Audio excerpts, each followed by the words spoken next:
Hi there, I'm John Mancini. I'm here on behalf of the MER conference and the MER Immerse event actually coming up this Wednesday. And it's a privilege to be here with my good friend, Jason Barron. And Jason and I haven't chatted for a while. So welcome, Jason. What is your background there? Where are you right now? So I'm either in Cape Town, South Africa, or Bethesda, Maryland, depending on what you'd like to see. I like to keep. I took this shot, and I take shots around the world, and I dream of going on an airplane again one day. I was thinking about that the other day. I did a keynote in February, and after years of getting on airplanes multiple times per month, haven't been on an airplane or really been anywhere other than like Herndon, Virginia. I Yeah. think since I'm looking forward to a real life in person event as well. But we're fortunate in that you'll be doing an event for MER on this Wednesday, and I'll put the event information up on the screen for anybody who is interested. I think it's going to be a very innovative kind of event, a lot of give and take. It won't be a surface level event like a typical webinar in an hour.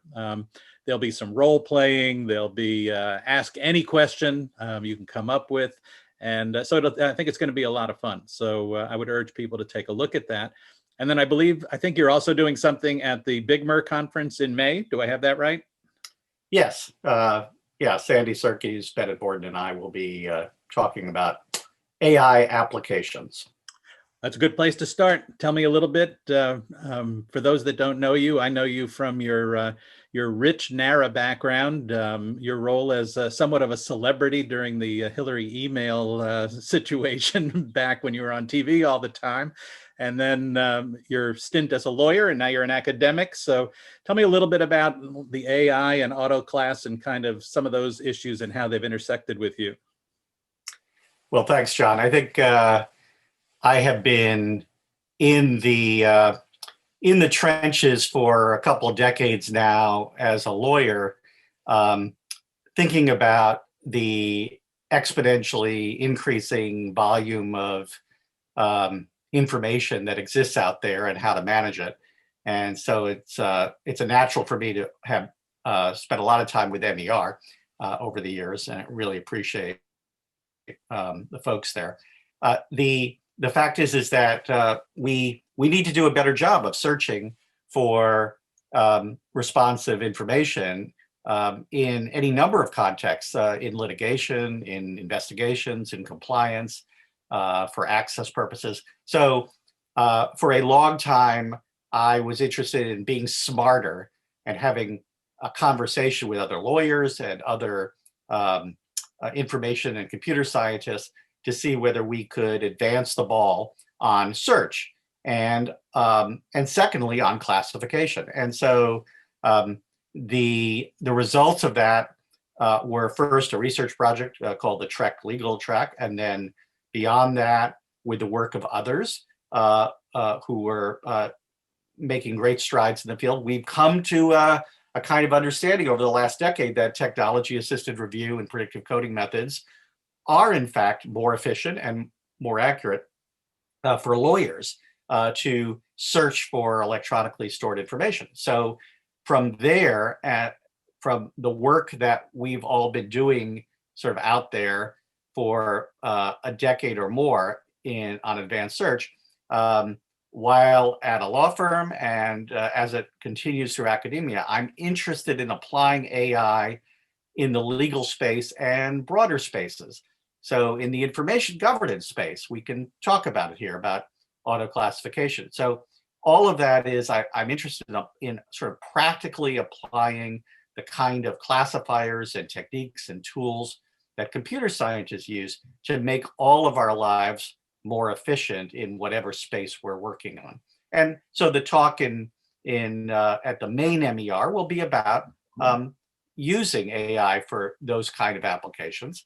And Bennett is an expert as a chief data scientist at Faegre Drinker on it. Sandy Surkes is an expert in the solution provider space. And so we'll have that conversation. So when you think about this and think about folks that have tried to apply this technology, What drives them usually? Is that desire for better search? Is it for give me a little bit of context of what makes people push the button finally? Well, I think cost is the driver for in the private sector for most things. And if you can convince senior officials that you have a better mousetrap that can lead visibility into a often chaotic, unstructured universe of data, and you can organize it, you can find things in it at less time and using less resources to do so. That's a driver. Now, the issue for them is also to figure out what their risk is, and so buying stuff, buying into software and software packages that do AI, what the cost of that is and what the ROI will be on the return. And often that these decisions come after there's been a scandal or a controversy in the organization. But I'd like to think that some of us have been out there evangelizing about particular tools and techniques in a way that would convince C-suite management to take a look at using these across the enterprise, even without having suffered some kind of controversial event or costly event. So I've often found in a variety of different automated technologies that on the one hand, people will intellectually buy off on the fact that they are more accurate than humans, and then emotionally face this resistance in handing that task off from humans to machines. Do you find that in the legal space with regards to using these technologies? Oh, sure. And there's still a lot of resistance to what I consider to be proven methods to save time and money and produce more accurate results. There is resistance to technology assisted review in a number of places, but the most forward-looking and agile law firms know that they can do better for their clients if they have a billion objects to review by using something that is better than keywords and better than at least manual review in part. So yes, we're all somewhat reluctant to abandon this sort of human-centered model, and over time, everyone will catch up in corporations, in other organizations, to entrust the process to algorithms, as long as there's some transparency. Let me just say that Judge Andrew Peck paved the way in the De Silva Moore decision in 2012. He said that lawyers could present him evidence that has been gathered through an AI process, and that he wouldn't challenge it. And so there have been now hundreds of cases that have followed that. We just need to keep pushing the rock up the hill and convincing others in the legal profession and in related disciplines that these methods are very, very useful.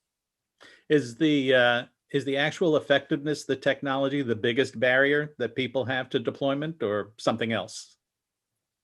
I think the black box aspect of it is a barrier.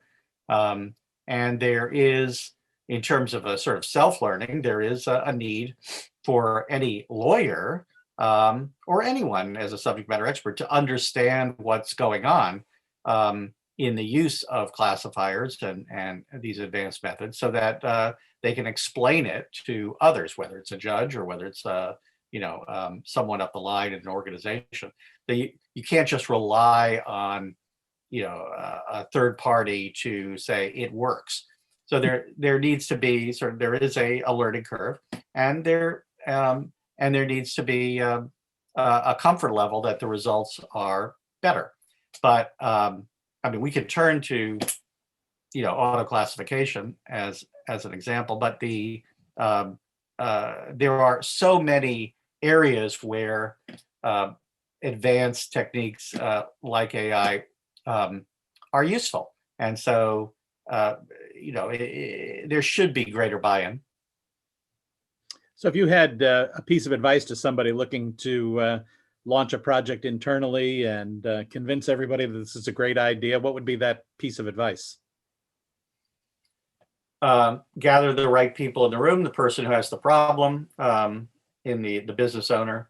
Be modest in your ambitions starting out in terms of buying software, and have somebody in the organization being a champion of the project. If you're not yourself in that position, you find somebody who can drive the project from the beginning with either acquiring new software or